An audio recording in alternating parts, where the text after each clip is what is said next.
Hello friends of Powerhouse Bakery, my name is Suzanne Parker and I'm so excited to have my divas and dudes ready for another adventure in cooking.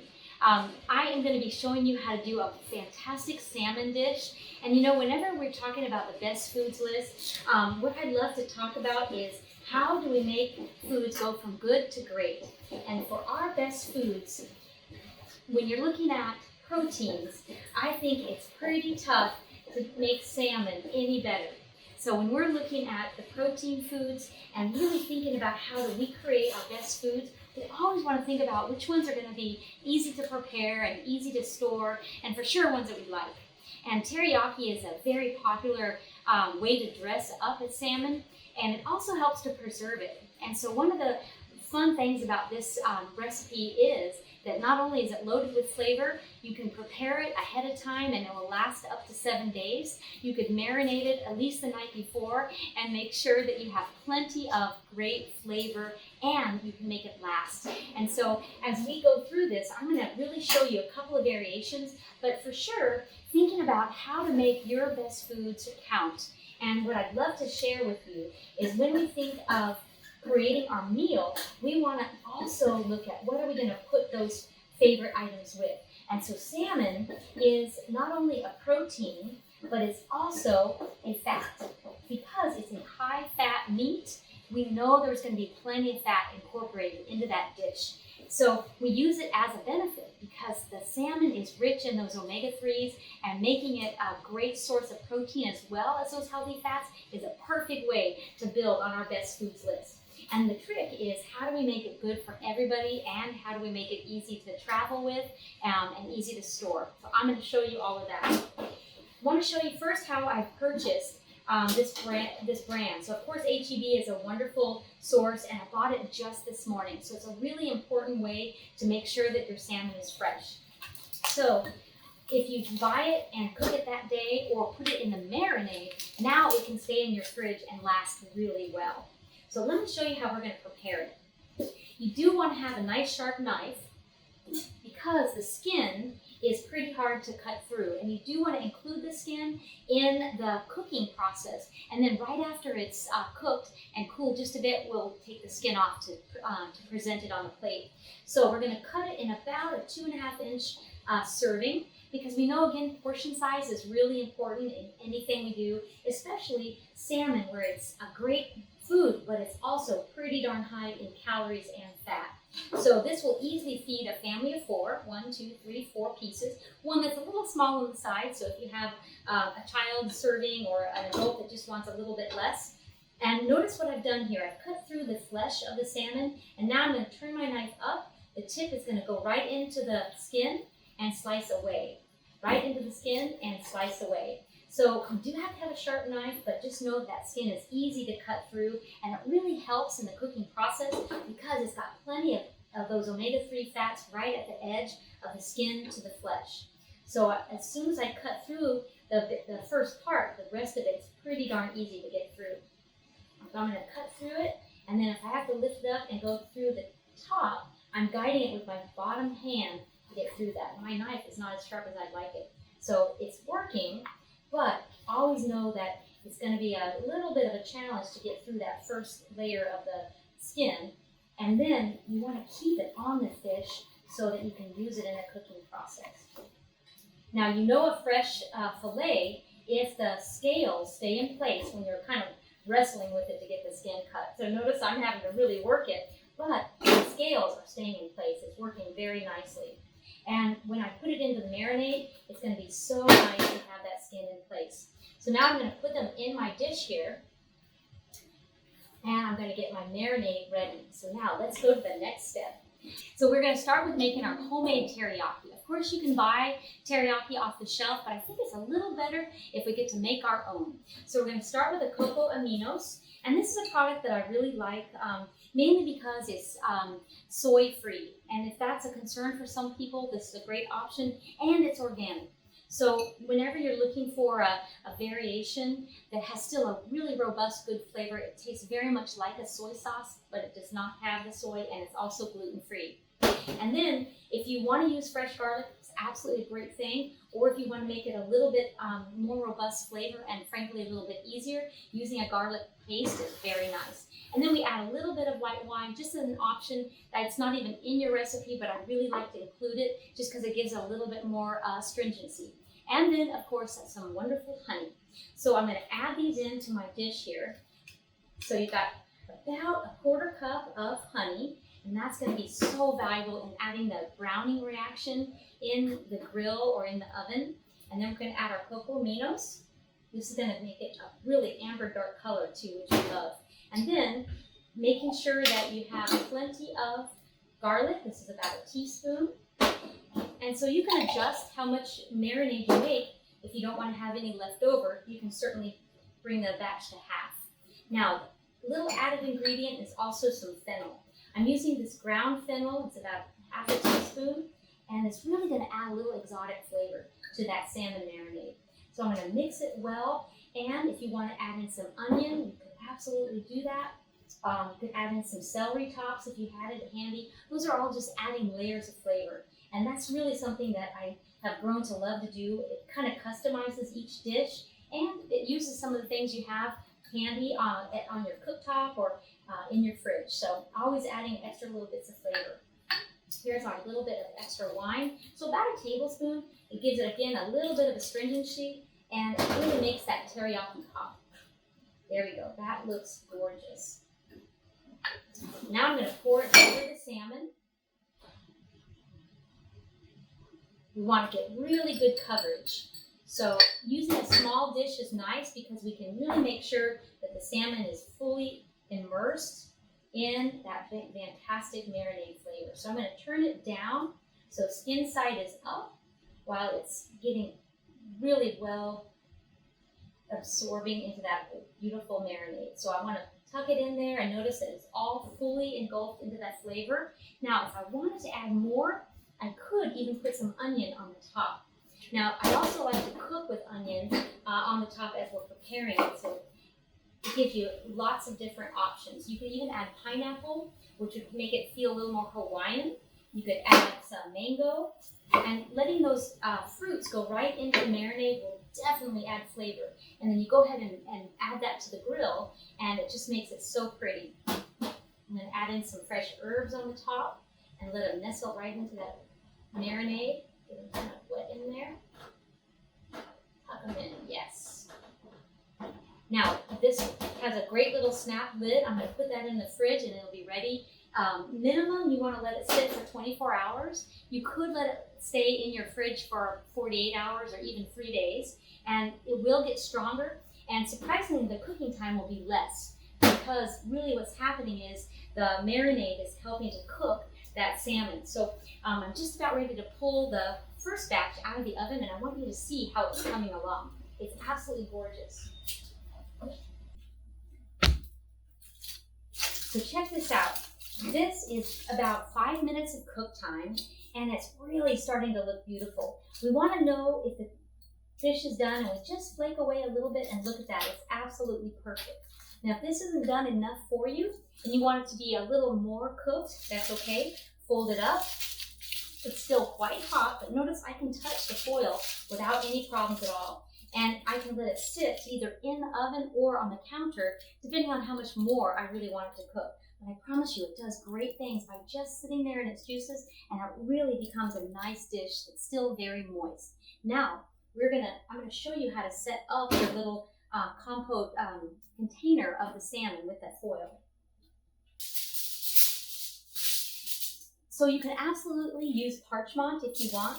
Notice that I'm just doing it really just very simply by folding the edges. But what we want to do is make it very easy to transfer to the oven and bring it back out of the oven after it's been marinating. So bringing the salmon right to the center after it's been marinating at least a day, and you can put it right on the center of your foil. We're going to make little boats, and this is where we can add in more herbs. So you could add rosemary, you could add tomato, and it just becomes so beautiful, and it keeps it moist by adding in extra veggies to the top. You could even add mushrooms if you wanted, So again, starting with the teriyaki and then layering it with all these other flavors makes it so great. So I'm going to fold this right up. Make sure that it's pretty snug on each side. And then halfway through the cooking, I can open that up and it'll give it a nice brown color. So same thing with these. So also this is a nice option if I want to let some of the salmon cook longer and truly have more of a doneness in the center. So depending on kind of where your palate is and your comfort level, you can absolutely bring options with your salmon. And what I think is so important is when we do our salmon, we want to have it medium rare if you can, and then letting it sit in your foil. It'll keep cooking, and then even still it won't be dry. So see how pretty that is? And we're going to fold it right up on both sides, and it is ready to go. So just to recap, the sauces, we can use the cocoa aminos and make our own teriyaki. You can add all kinds of extra flavors to the teriyaki, and it'll come out so well if you let it marinate for a minimum of 24 hours overnight. Making sure that you add honey is a great addition.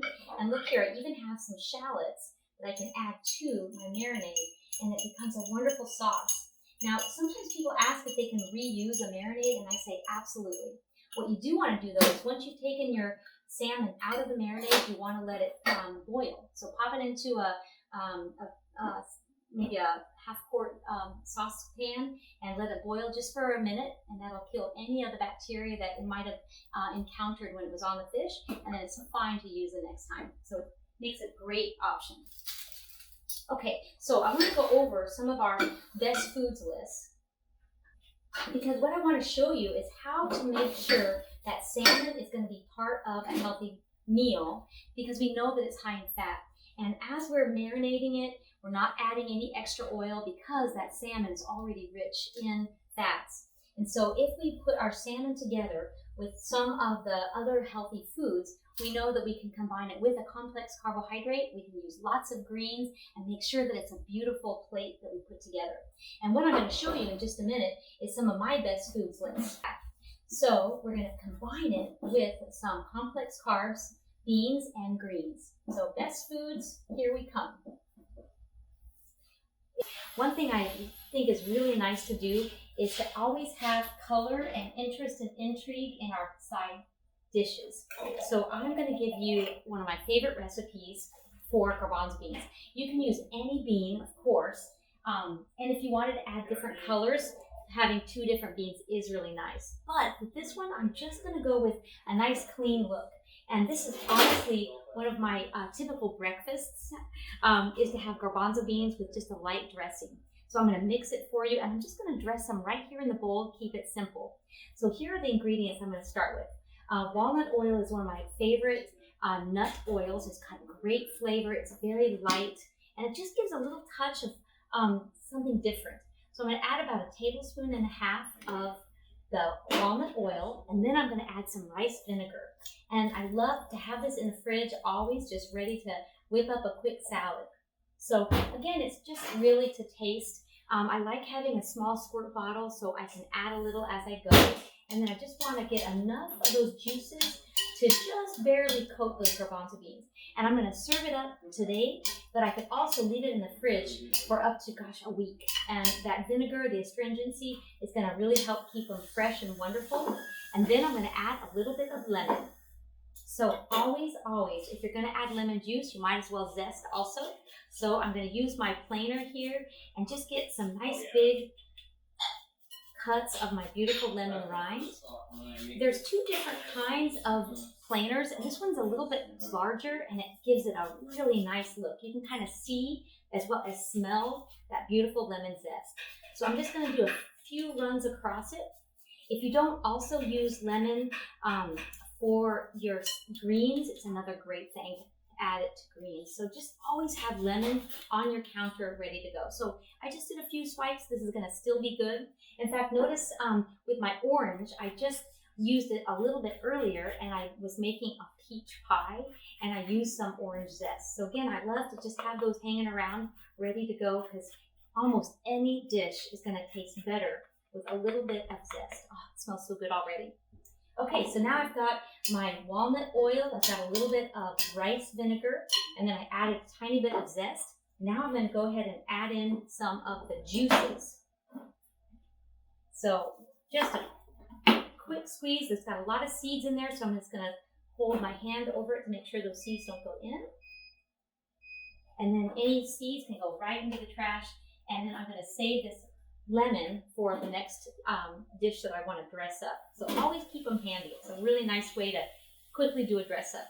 Now I'm going to start to add in some of my other flavors. It's so valuable to do layers of flavors. And to make it quick and easy, you want to just have these items in your fridge and on your counter so that you can just do a quick little salad. So watch what else I'm going to do. I've got some dried thyme. I'm going to do a little pinch. And again, doing it by look is just fine. It's easy to overdo it on dried herbs, so I always go light. And I just do a quick little sprinkle, and it does add in lots of flavor. So that's beautiful. And now I'm going to follow it up with some fresh herbs. Look at this beautiful thyme. I bought the other day, and this is the best way to preserve your herbs. An airtight lid or just a good snap lid, a damp paper towel, and it works just fine if you use a paper towel that you've dried off your herbs after you've done a quick little wash. So remember with thyme, it's beautiful when you just take a bundle and you're going to pull it from the top down, and all those beautiful little pieces, basically the leaves, come right off into your dish. And then the tops are really tender, so you can usually just pull those too. But just getting those tips are all you need. So you can do a little bundle here, and getting the rubbing against the grain is what allows those little leaves to come right off. All right, so there we go. There's some fresh thyme. And I'm going to add a couple more things. I love fresh parsley. So I'm just going to take a quick little chop right off the top and do a quick chop. This is Italian flat leaf parsley. It's got wonderful aroma. And don't forget, anytime you add in greens, you are getting a big boost of antioxidants. So I always have either parsley or cilantro ready to go. If you also grow chives, it's absolutely fabulous to add in. So I'm adding beautiful color. So there's my parsley and fresh thyme. I added a little bit of dried thyme also. Now I'm going to go for some color. So a couple of tomato slices, and it's nice to be able to use the cherry tomatoes because they have a good amount of skin, which means they hold together really nicely in a marinade. So I'm not going to do many, maybe just, 3 or 4, just enough to get some beautiful color in there. Doesn't that look nice? So now let's add in a couple more layers. I've got a purple onion, which will be so pretty. And I'm not going to chop this. I'm going to actually leave it whole rings, if you will. That adds a little bit of intrigue of shape. And you don't have to always do the whole ring. You could, if you prefer, you could cut the onion in half. And then you have half rings if you wanted to go that route. But it's really nice to be able to use the onion in interesting shapes and sizes. I'm going to keep going with the full ring, but just so you know, if you don't like having to handle the whole onion, you can absolutely do the halves. So I'm just taking off the paper on the outside, and that little paper is going to be in my vegetable broth. So I'm saving all these little parts for my vegetable water. I'm going to boil it with all those extra veggies, and it's going to make a great broth for the next time I want to make either some risotto or any kind of quinoa. Using that homemade broth is great. So that's all I want to do for the onion. And I've got one more layer. The heart of celery is really nice to add in. So often this gets thrown away, and I say, no, let's keep it. It's not only great for a broth, but also it's got a really nice, delicate flavor. And it's so pretty when you add it into a bean salad. So I'm just going to do a really quick chop through and add that in. So now look at all the colors I have. The light green, I've got the dark green from the parsley. You can see a little bit of the thyme, but mainly it's going to have all those beautiful textures and colors. Doesn't that look great? There we go. Now I'm ready to put my plate together. So let's take that beautiful salmon right off the skin. I'm going to show you how I take it off. So remember when we cooked this salmon, we had the skin in place. And that's so that it helps it cook. Also, it's getting all those essential fats right in there. So now I'm going to just very carefully peel it off. And you can do it with a knife, you can do it with a fork, and see how it just beautifully comes right off. Look at how nice that salmon is. I'm going to take a couple of pieces off here, and I'm going to plate up so you can see how beautiful it is. Now, I could chill this and make it a teriyaki salmon salad, which would be amazing. But when you can, go ahead and serve it hot. Right out of the oven, I'm going to now dress it up. So on my plate, I'm going to have some really nice texture variation, temperature variation, and oh my gosh, so much beauty to look at. So you can't wait to dig in. So I'm going to start with my bed of arugula, and then I'm going to put my beautiful beans right in the center. Get a little bit of color from the red onion and the tomato. And I'm saving a little spot right there for my salmon. Let's use this beautiful one. And when you let the salmon marinate, this one marinated a good long time. It was about probably 48 hours. And it just gets so much beautiful color. Isn't that amazing? I've got one more thing to add to it. Notice here I've got some little pretty lavender buds.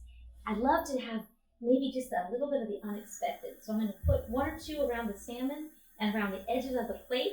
And it just really wows the aroma, and it just makes you think something's very special about this plate. And of course, one more add-in, I've got to add a couple of strawberries. Look at how amazing that salad is. We've got texture, color, we're loaded with all kinds of complex carbohydrates, the omega-3s from the salmon. Of course, the beans are giving us zinc and iron. We're getting all kinds of excellent nutrition out of this plate. Don't forget the vitamin C that comes from the tomato, as well as the strawberries, and not to mention the arugula. So I hope you enjoy this dish, and I look forward to seeing some of your pictures of the dishes that you put together. Thanks so much for joining me.